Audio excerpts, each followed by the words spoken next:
जय हिंद बच्चों। आप 10वीं कक्षा में हो, इस बात का होश रखना हमेशा आपको। आपकी अगली दहलीज जो है तो बिल्कुल अलग है।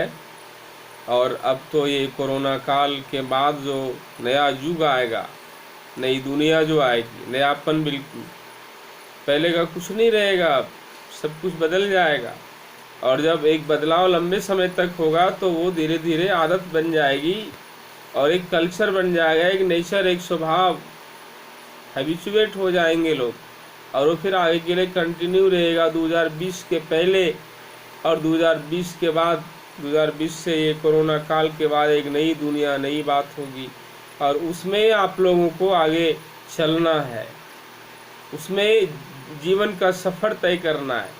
उस नए युग में प्रवेश करके ये बात होश रखनी है। 10वीं क्लास है, इस बात की भी होश रखनी है, उस हिसाब से स्टडी करना है। बिल्कुल सेंसिटिव होकर, शालीनता और गंभीरता होनी चाहिए, अध्ययन में एकाग्रता होनी चाहिए, ये सारे पॉजिटिविटी होनी चाहिए। आइए टॉपिक पर आते हैं। बात कर रहे थे एसिड और बेस के बारे में। एक वीडियो गया था, उसमें सबसे पहले क्वेश्चन आपको हम दे रहे हैं, जो कॉपी पर लिख करके कल हमें भेजना है। आप दिखाइएगा, उसको फिर हम वैल्यू देंगे, क्या है कुछ कमेंट करेंगे ज़रूरत के अनुसार। Write any 3 differences between acid and base, first question. Second question, write some examples of acid and base. Example भी लिखना है। और which type of litmus paper is useful in determination of acidic nature of a solution. Which type of litmus paper is useful in determination acidic nature of a solution. ये 3 सवाल आपको लिख करके भेजना है, फिर हम चेक करेंगे। आइए आगे बात करते हैं। एसिड और बेस की केमिकल प्रॉपर्टी में मेटल के साथ क्या रिएक्शन होता है एसिड बेस का, ये बात कर चुके हैं, शायद उस वीडियो में था। आगे हम लोगों को एसिड और बेस का रिएक्शन मेटालिक कार्बोनेट कंपाउंड के साथ, मेटल का कार्बोनेट, कार्बोनेटिंग साल्ट है वो सारे, sodium carbonate, zinc carbonate, calcium carbonate, potassium carbonate, lead carbonate, barium carbonate, copper carbonate, metal सारे, मेटालिक कार्बोनेट, उन सब के साथ एसिड कैसा व्यवहार करता है। जब एसिड की अभिक्रिया उन मेटालिक कार्बोनेट यौगिकों के साथ होती है तो एज रिजल्ट हमें क्या प्राप्त होता है, एज प्रोडक्ट हमें क्या प्राप्त होता है, ये बात आपको जानना है। और इस बात की व्यवहारिकता भी है। हमें खास करके विज्ञान में उन बातों को ही जानने को कहा गया जिसको हम अपने व्यवहार में लाते हैं। हम का मतलब हम अपने पर्सनल लाइफ में नहीं लाते हैं, दैट मीन्स दुनिया लाती है। हम का मतलब दुनिया, जिसे दुनिया व्यवहार में लाती है, वो आपको पढ़ने को कहा गया, वो आपको पढ़ने को दिया गया। तो एसिड मेटालिक कार्बोनेट के साथ अभिक्रिया करके एज प्रोडक्ट हमें जो प्राप्त होता है उसका हम अपने व्यवहारिक जीवन में कहाँ व्यवहार में लाते हैं, वो तो अलग टॉपिक है, अलग बात होगी, वो विचार होगा। लेकिन यहाँ रिजल्ट हमें एक प्रोसेस में, केमिकल प्रोसेस है, केमिकल रिएक्शन है। इस टाइप के केमिकल रिएक्शन में प्रोडक्ट क्या मिला, तो प्रोडक्ट साल्ट मिला, साल्ट मिला, वाटर मिला एंड कार्बन डाइऑक्साइड गैस मिली। इस प्रोसेस में कार्बन डाइऑक्साइड गैस प्रचुर मात्रा में मिलती है। तो यहाँ पर कार्बन डाइऑक्साइड गैस को प्रचुर मात्रा में प्राप्त करने को लेकर इन अभिक्रियाओं का व्यावहारिक अनुप्रयोग किया जा रहा है। एसिड मेटल कार्बोनेट के अलावे मेटल बाइकार्बोनेट और मेटल हाइड्रोजन कार्बोनेट कंपाउंड के साथ रिएक्शन करता है तो सेम प्रोडक्ट प्रोवाइड करता है। वहाँ भी प्रचुर मात्रा में कार्बन डाइऑक्साइड गैस इवॉल्व होती है और उसको हम व्यवहार में लाते हैं। कहाँ व्यवहार में लाते हैं? जहाँ जहाँ लाया जाता है कार्बन डाइऑक्साइड गैस की आवश्यकता, मतलब कार्बन डाइऑक्साइड को कलेक्ट करने के लिए, बड़े पैमाने पर स्टोर करने के लिए कार्बन डाइऑक्साइड गैस को कहाँ से लाएंगे, कहाँ से पाएंगे? तो ऐसी ही अभिक्रियाओं से पाते हैं। एक्सपेरिमेंटल वैसा करके कार्बन डाइऑक्साइड गैस को प्राप्त किया जाता है, सिलेंडर में भर भर के रखा जाता है। व्यावहारिक अनुप्रयोग उस अभिक्रिया का हमें उस तौर पर यहाँ जानना है, और एसिड का केमिकल प्रॉपर्टी है उस रूप में भी हमें जानना है, और परीक्षा में इस टॉपिक से क्या क्वेश्चन है, कितना इम्पोर्टेंट है, उस हिसाब से भी हमें जानना है। हर बात को समझते जाना। तो यहाँ पर साल्ट मिलता है, वाटर, साल्ट और वाटर जो मिलता है वो दोनों घुला रहता है।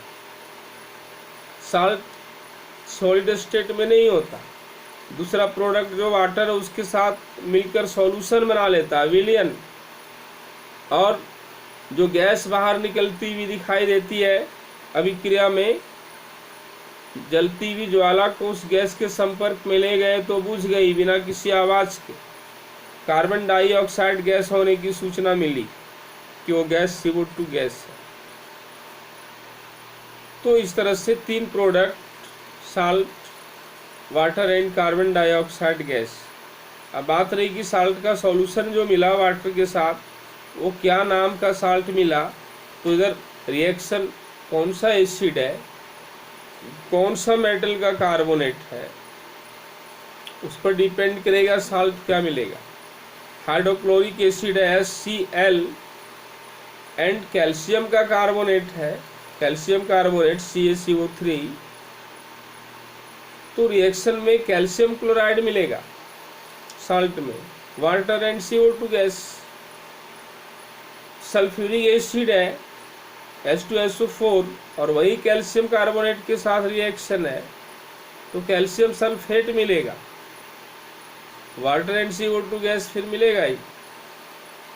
नाइट्रिक एसिड है, वही कैल्शियम कार्बोनेट के साथ कैल्शियम नाइट्रेट मिलेगा। जिंक कार्बोनेट के साथ तो जिंक नाइट्रेट मिलेगा।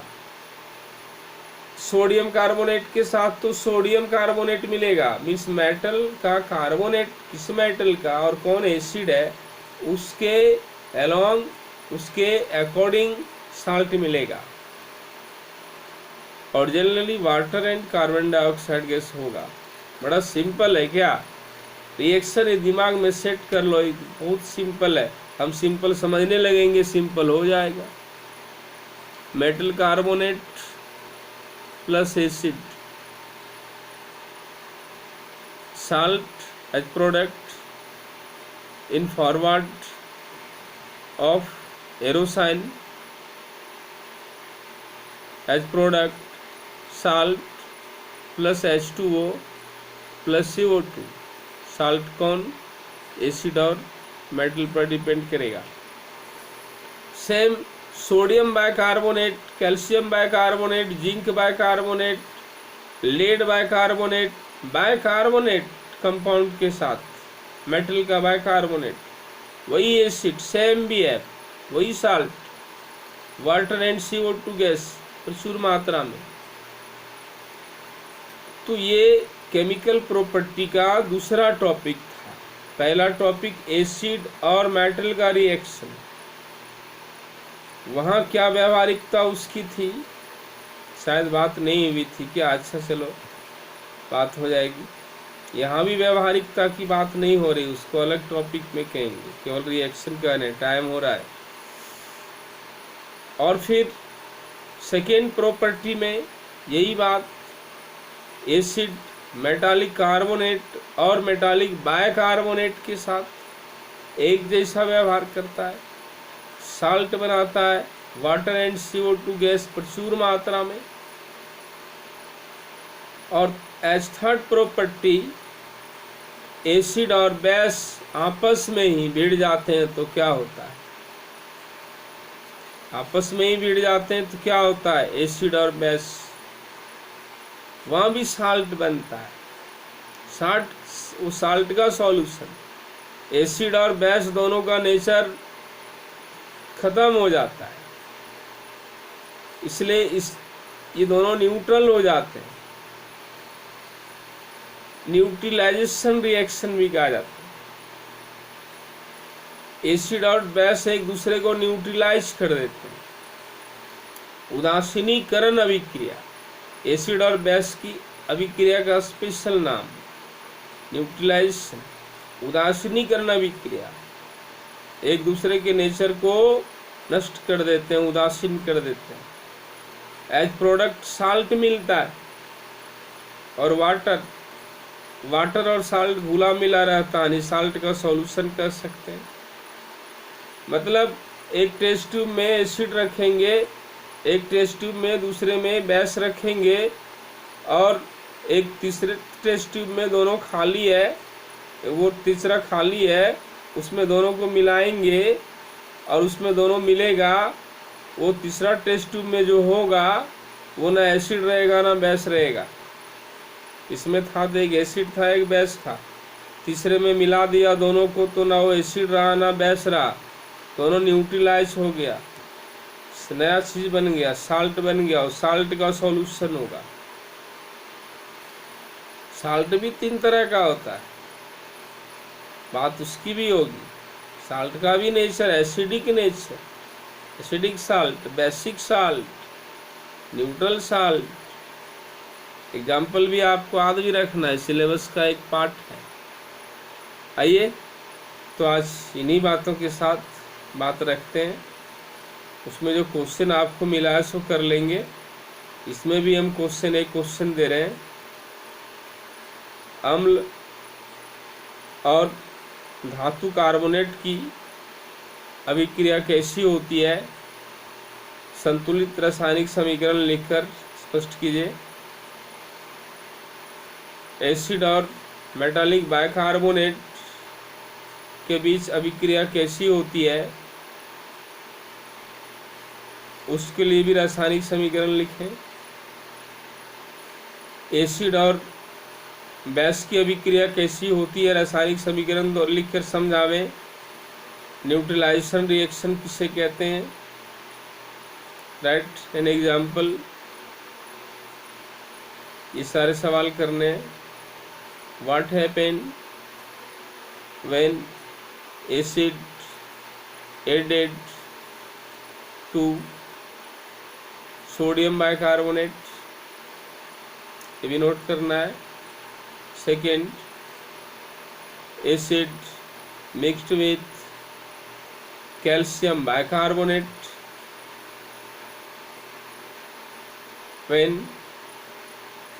H2SO4 reacts with sodium bicarbonate, what happen में 3 with example with chemical equation लिखना है। चलिए इतनी बात करते हैं, तो काम करेंगे, आप काम करके दिखाएंगे, उम्मीद कर रहे हैं आपसे। Thank you.